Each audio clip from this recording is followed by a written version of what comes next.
ओम श्री गणेशाय नमः। जय तुलसी मैया। दोस्तों, एकादशी व्रत का पारण जितना आवश्यक है उतना ही महत्वपूर्ण है उसमें तुलसी माता की पूजा एवं उनका सम्मान। शास्त्रों में कहा गया है कि बिना तुलसी दल के एकादशी व्रत अधूरा माना जाता है। तुलसी माता स्वयं लक्ष्मी जी का रूप है और भगवान विष्णु को तुलसी अत्यंत प्रिय है। एक बार की बात है जब एक व्रती ने पारण तो किया लेकिन तुलसी माता का अपमान कर बैठा। तब क्या हुआ, यही है वह कथा जो न केवल हमें व्रत की मर्यादा सिखाती है बल्कि तुलसी माता के दिव्य स्वरूप का भी बोध कराती है।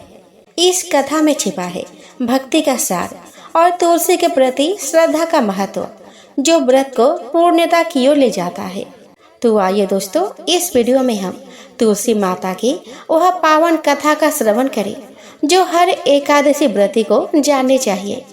तो दोस्तों, बहुत पुरानी बात है। किसी गांव में ब्राह्मण और ब्राह्मणी रहते थे। वे बड़े ही धार्मिक, चरित्रवान और नेक इंसान थे। वे परम विष्णु भक्त थे। वे प्रत्येक महीने के दोनों एकादशी का व्रत किया करते थे। भगवान की कृपा से उनके घर में किसी चीज की कोई कमी नहीं थी। 5 साल का बेटा था उनका। उन्होंने बड़े प्यार से उसका नाम मोहन रखा था। बड़े ही खुशहाली से उनका जीवन व्यतीत हो रहा था। एक बार की बात है, दोनों दंपत्ति निर्जला एकादशी का व्रत रखा। 10वीं का नियम पूरे विधि विधान से करी।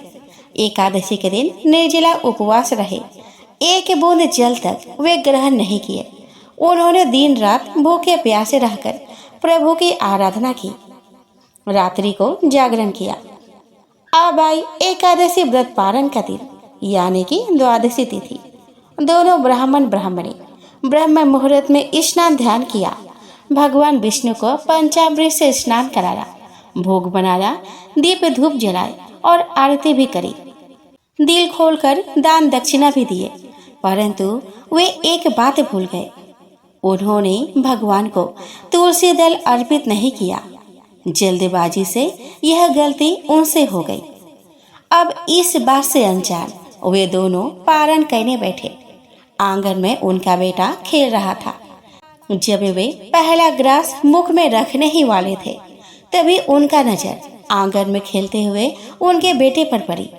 उन्होंने देखा कि एक बड़ा सा अजगर उनके बेटे को निगल रहा है। वे दोनों दौड़े भागे आए आंगन में, पर तब तक वह अजगर उनके बेटे को पूरी तरह से निकल चुका था और वह जंगल की ओर भाग गया। अब ब्राह्मण और ब्राह्मणी करे तो क्या करे, ऐसा क्यों हुआ उन्हें पता ही नहीं चला। दोनों माथा पकड़ कर बैठ गए। उनके दुख का कोई सीमा नहीं रहा। रो रो कर उनकी हालत खराब हो गई। वे अब करे भी तो क्या करे। यह बात आगे की तरह पूरे गांव में फैल गई। सभी लोग डर के मारे अपने अपने बच्चे को घर में बंद कर दिए ताकि उनके बच्चे को वह अजगर उठाकर ना ले जाए। पूरे गांव वाले सदमे में थे कि यह क्या हो गया। उस गांव में एक बुढ़िया माई भी रहती थी। जब उन्होंने यह बात सुनी तो वह दौड़ी दौड़ी चली आई ब्राह्मण और ब्राह्मणी के पास। ब्राह्मण और ब्राह्मणी ने सारा हाल कह सुनाया कि कैसे उन्होंने निर्जला एकादशी का व्रत किया, कैसे उन्होंने आज पारण के दिन भगवान की पूजा करी, उन्हें क्या भोग लगाया, दान दक्षिणा में क्या क्या दिया। बुढ़िया माई ने जब छानबीन की तो उन्हें पता चला कि आज के दिन वे भगवान को तुलसी दल का भोग नहीं लगाया है। तब बुढ़िया माई ने ब्राह्मण और ब्राह्मणी से कहा कि तुम लोगों ने एकादशी का व्रत तो की, पर बिना तुलसी अर्पण किए भगवान का भोग लगाया। यह व्रत अधूरा है।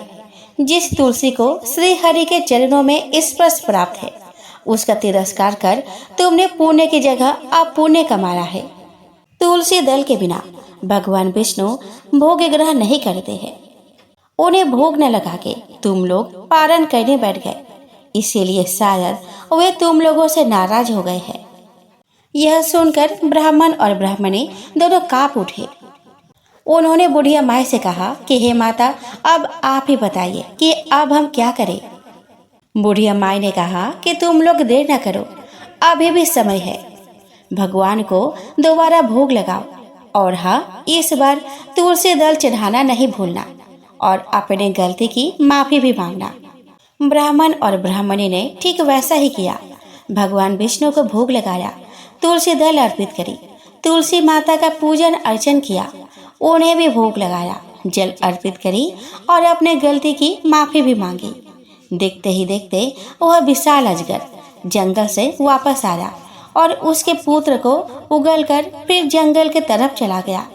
भगवान विष्णु, तुलसी मैया और एकादशी माता की कृपा से उनका बच्चा सही सलामत था।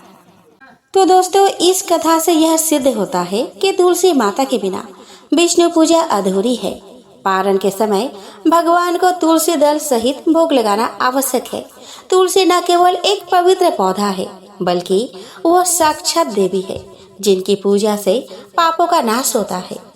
तो दोस्तों, व्रत की पूर्णता केवल उपवास में नहीं, भावना और नियमों के पालन में है। एकादशी व्रत के पारण में तुलसी माता का पूजन, उनका सम्मान और तुलसी दल अर्पण करना, यह सब ना भूले, क्योंकि यही है सच्चे व्रत की पूर्णता। तो प्रेम से बोलिए तुलसी मैया की जय। दोस्तों, एक गांव में एक गरीब बुढ़िया रहती थी। उसका अपना सगा कोई नहीं था। वह दिन रात कान्हा जी के भक्ति में लीन रहा करती थी और रोज सुबह गंगा स्नान करने जाती थी। उस निर्धन बुढ़िया की भक्ति से भगवान कृष्ण बहुत ज्यादा खुश थे और वह खुद उसके कुटिया की खिड़की पर एक कटोरी में खिचड़ी रखकर रोज चले जाते थे, जिसे कि वह बुढ़िया नहाकर आने के बाद खा लेती थी। बरसों तक यह सिलसिला चलता रहा, लेकिन उसके पड़ोसन को इस बात की काफी जलन थी। एक दिन जब बुढ़िया नहाने गई थी और कृष्ण जी उसके घर की खिड़की पर खिचड़ी रख कर गए, तो वह दुष्ट पड़ोसन ने वो खिचड़ी का कटोरा घर के पिछवाड़े फेंक दिया। जब गंगा स्नान के बाद बुढ़िया घर लौटी तो उसे वह कटोरा नहीं मिला। बुढ़िया बहुत दुखी हुई और भूखी ही रह गई। पड़ोसन यह सब देखकर बहुत खुश हुई, लेकिन जहाँ उसने खिचड़ी फेंकी थी वहाँ एक तुलसी का पौधा उगा। एक बार उस राज्य की रानी बाहर टहल रही थी, तब उसका ध्यान उस तुलसी के पौधे पर पड़ा। उसने उस तुलसी के पौधे को उखाड़कर अपने महल के आंगन में लगा दिया, जिसे वह हर रोज ब्रह्म मुहूर्त में उठकर स्नान करने के बाद उसे जल से सींचती थी। दोस्तों, तुलसी जी के प्रताप से वह रानी जल्द ही गर्भवती हो गई और 9 महीने बाद उसने जुड़वा बच्चे को जन्म दिया। वे दोनों जब बड़े हो गए तब वह दोनों किसी से भी बोलते नहीं थे, लेकिन जब वह दोनों शिकार पर जाते तब रास्ते में उन्हें वही बुढ़िया मिलती, जो अभी भी यही कहती कि कहाँ गई मेरी खिचड़ी और कहाँ गया मेरा कटोरा। बुढ़िया की बात सुनकर वह दोनों कहते कि हम है तेरी खिचड़ी और हम है तेरा कटोरा। हर बार जब भी वह शिकार जाते तो बुढ़िया यही बात कहती, वह दोनों वही उत्तर देते। यह बात जब राजा को पता चली तो वह बहुत हैरान हुए। उन्होंने तुरंत सैनिकों को उसे लाने के लिए भेजा। दरबार में जब वो बूढ़ी महिला पहुंची तो राजा ने पूछा कि मेरे दोनों बेटे किसी से बात नहीं करते, लेकिन आपसे बात करते हैं, क्यों और कैसे? इस पर बुढ़िया ने कहा कि मुझे ये सब तो नहीं पता, लेकिन हाँ, मैं तो अपना खिचड़ी वाला कटोरा खोज रही थी। तब एक दिन ये दोनों मुझे मिले और कहने लगे कि मैं आपका कटोरा हूँ और मैं ही आपकी खिचड़ी हूँ, और तब से ये मुझसे मिलने आने लगे। राजा को यह सब सुनकर काफी हैरानी हुई, लेकिन उसने बुढ़िया को प्रणाम किया और उन्हें राज दरबार में विशेष अतिथि बनाकर हमेशा के लिए रख लिया। यह बात देखकर दोनों राजकुमार काफी प्रसन्न हुए। उन्होंने तुरंत राजा को प्रणाम किया और दोनों ने बोलना प्रारंभ कर दिया। संयोग से यह सब कार्तिक माह में हुआ था। तब से ही कार्तिक मास में पवित्र नदियों में स्नान करने और तुलसी सींचने का रिवाज बन गया। किसी गांव में एक ब्राह्मण और ब्राह्मणी रहते थे। वे बहुत ही उदार, दयावान और ईमानदार थे। ब्राह्मणी के 2 पुत्र थे, लेकिन कोई पुत्री न थी। अतः ब्राह्मणी हर रोज अपने आंगन में लगी तुलसी माता को सींचती और प्रार्थना करती कि हे तुलसी माता, मुझे आप ही के जैसे एक पुत्री चाहिए। वह रोज तुलसी जी से यही प्रार्थना करती। कुछ दिनों बाद ब्राह्मणी गर्भवती हुई और उसने बहुत ही सुंदर पुत्री को जन्म दिया। पुत्री में तुलसी माता के सदृश ही गुण थे और वह तेजस्वी प्रतीत हो रही थी। ब्राह्मण बहुत ही गरीब था। पूजा पाठ के समय जो दान में मिलता उसी से ही उसका और उसके परिवार का गुजर बसर होता था। ब्राह्मण और ब्राह्मणी ने अपने बच्चे का नाम सुवर्णलेखा रखा। सुवर्णलेखा की एक बहुत ही अच्छे दोस्त थी जिसका नाम था चमेली। दोनों एक ही साथ घूमते, खेलते, नाचते और गाते। एक के बिना दूसरे का कोई काम न चलता था। सुवर्णलेखा को तुलसी माता से एक वरदान प्राप्त था कि कोई भी व्यक्ति अगर सच्चा मन से उस पर एक मटकी पानी डाले तो वह तुलसी के पौधे में बदल जाती एवं उसमें मोतियों का फूल लगते एवं जब दूसरे मटकी का पानी उस पर डाला जाता तो वह पुनः लड़के रूप में आ जाती। लेकिन यह बात स्वयं सुवर्णलेखा को पता नहीं था। एक रात खुद तुलसी माता ने उसे स्वप्न में आकर बताई। सुबह नींद से उठने के बाद उसने यह बात अपने सहेली को बताई। बात को सिद्ध करने के लिए एक दिन सुबह जब सब सो रहे थे तब सुवर्णलेखा ने अपने सहेली को बोली कि जाओ 2 मटकी पानी भर लाओ। एक मटकी पानी अभी मेरे ऊपर डालना और दूसरे मटके पानी पौधे बनने के बाद मेरे ऊपर डालना। सहेली ने ऐसा ही किया। पहली मटकी के पानी डालते ही वह एक सुंदर शाखा प्रशाखा युक्त तुलसी के पेड़ में बदल गई और उसमें मोती के फूल उगने लगे। पौधा बने सुवर्णलेखा ने अपने सहेली से कहा कि मेरे ऊपर लगे मोती को तोड़ो, लेकिन संभल कर तोड़ना ताकि मेरी टहनी ना टूट जाए। सहेली ने सारे मोती तोड़ लिए। उसके बाद सहेली ने दूसरी मटके के पानी उस पर डाली। वह तुलसी का पौधा दोबारा लड़की के रूप में आ गई। इन मोतियों से माला बनाकर वह बाजार में रोज बेच आती। उन पैसों को वे अपने माँ बाप को दे आती। माँ बाप के पैसे के बारे में पूछने पर सुवर्णलेखा ने सारी सच्चाई बता दी। तुलसी माता की जय हो। तुलसी माता की कृपा से उनके घर की अवस्था सुधरने लगी, परंतु उन्होंने यह बात छुपा कर रखी। ये घटना अब रोज की हो गई। दिन बीतने के साथ साथ ब्राह्मण अब धनवान हो गया था। सुवर्णलेखा देखने में बहुत ही सुंदर थी। एक बार बाजार से आते वक्त उस राज्य के राजकुमार से उसका मुलाकात हुआ और देखते ही देखते दोनों में प्यार हो गया। राजकुमार सुवर्णलेखा से सच्चा प्यार करता था और सुवर्णलेखा भी राजकुमार से सच्चा प्यार करती थी। दोनों परिवार के मत मिलने पर दोनों का विवाह हो गया। सुवर्णलेखा अपने ससुराल चली गई। सुहाग रात के दिन सुवर्णलेखा ने अपनी सच्चाई अपने पति यानी कि राजकुमार को बताई। राजकुमार से बोली कि तुम 2 मटकी पानी भर कर ले आओ। राजकुमार 2 मटकी में पानी भर कर लेकर आए और 1 मटकी का पानी उस पर डाला। पानी डालने के साथ ही वह तुलसी के पौधे में बदल गई। उसमें मोतियों का ढेर लग गए। राजकुमार यह देखकर आश्चर्यचकित रह गया।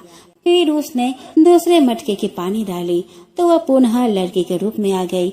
सुवर्णलेखा राजकुमार को बताती है कि यह सब तुलसी माता का दिया गया वरदान है और दोनों सो जाते हैं। सुबह जब राजकुमार का बहन अपने भैया के कक्ष में आती है तो वह आश्चर्यचकित रह जाती है क्योंकि पूरे कमरे में मोती बिखरे पड़े थे। उसने भाभी से पूछा कि भाभी क्या बात है।